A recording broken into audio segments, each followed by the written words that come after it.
Hello, good afternoon everyone. My name is Shahzad. Today I am going to present my research on enhanced DOA estimation using eigenvalues reconstruction and Toplitz pre-processing. My professor is Ajan Lamchakon, and today I am going to excited to share how we can enhance signal angle of arrival estimation. Let's start with the introduction. Why DOA estimation is important? Actually, DOA estimation, like in radar, navigation system, wireless communication system, in this system are very important. So we have to know that incoming signal is coming from which direction.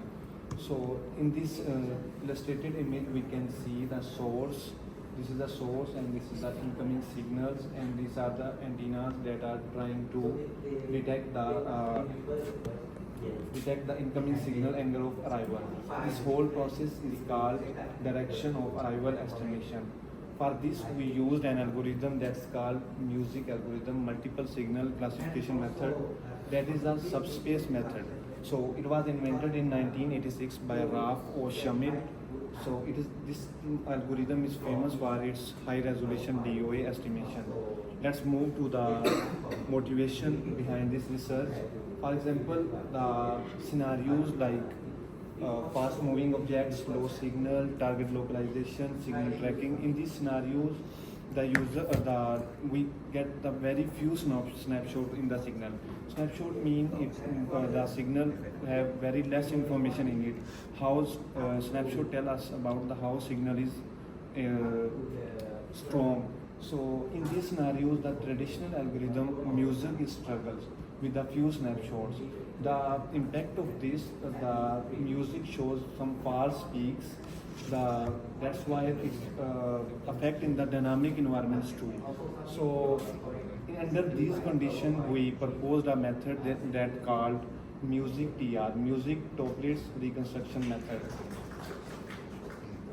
Music TR actually based on the two types of component. First one is eigenvalues reconstruction, and the second one is Toplitz pre-processing. Eigenvalue reconstruction, it's actually average the noise values in the noise subspace, and Toplitz pre-processing actually average the diagonal value in the covariance matrix. Let's see how the flow of the total proposed method works. First of all, we get input signal from the source that is come in the form of the array. After that, we calculate covariance matrix of that array. Covariance matrix actually tell us about how the signals are correlate with each other in the covariance matrix. After that, we calculate the eigenvalues. Eigenvalues actually tell us about the noise subspace in the signal and noise, how they spread in the covariance matrix. Like after that, we eigenvalues rearrange in the descending order. The first value, the largest value will go to the signal subspace, and the rest of all will go to the noise subspace. In the next step, actually we have to do with the noise subspace. Now we have to average the noise subspace and again apply the Toplitz on the covariance matrix and pass to the music algorithm. So the total flow of this, the proposed algorithm is this. I want to more elaborate about the Toplitz, what Toplitz do. Actually, after the reconstruction of eigenvalues, we found this type of covariance matrix. That is called the reconstructed covariance matrix in noise subspace. We applied Toplitz on this reconstructed covariance matrix. After that, we average the diagonal values in the covariance matrix and replace the average value diagonally in the covariance matrix. So after that, applying the Toplitz, it stabilizes the noise in the estimation and converts covariance matrix into a Toplitz matrix. We conduct some simulations also. We can say the minimum possible snapshot is the one snapshot. First of all, we conduct the simulation on this. We get the uniform linear array, our antennas in the uniformly. After that, we set some 20 sensors and one source, and the angle is the 10.1 degree we assume.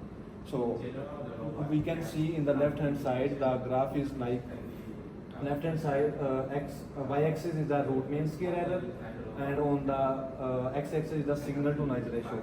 Actually in the real world scenarios the SNR range is minus 10 to 20 dB. So in this range our proposed method is actually the blue one. So in these scenarios, from minus 10 to 20 dB, our proposed method beats the other two music and music ER algorithm. So in the right hand side, we can see also on the snapshot one, our proposed algorithm only have the one peak that is called that is the accurate estimated angle, but the rest of two have a little peaks that the false peaks that estimating the wrong angles also. So after that we increase the snapshot to the 3, but the same with the parameter setting like 20 sensor and the one angle, and the angle is 10.1 degree. So snapshot 3, our proposed algorithm again beat the traditional music algorithm, but its performance converged with the music ER. You can see in the root mean square error, which is SNR comparison, and also in this pseudo spectrum comparison with the 3 snapshots. So as the conclusion is that after that we increase the snapshots, our proposed method not performing well. Its performance is converged with the music algorithm, but the proposed method is working fine and well in the low snapshot scenarios. So in the future, we aim to integrate machine learning to automatically optimize covariance metric estimation in our proposed method. So these are the references if you want to study more about my work, and thank you so much.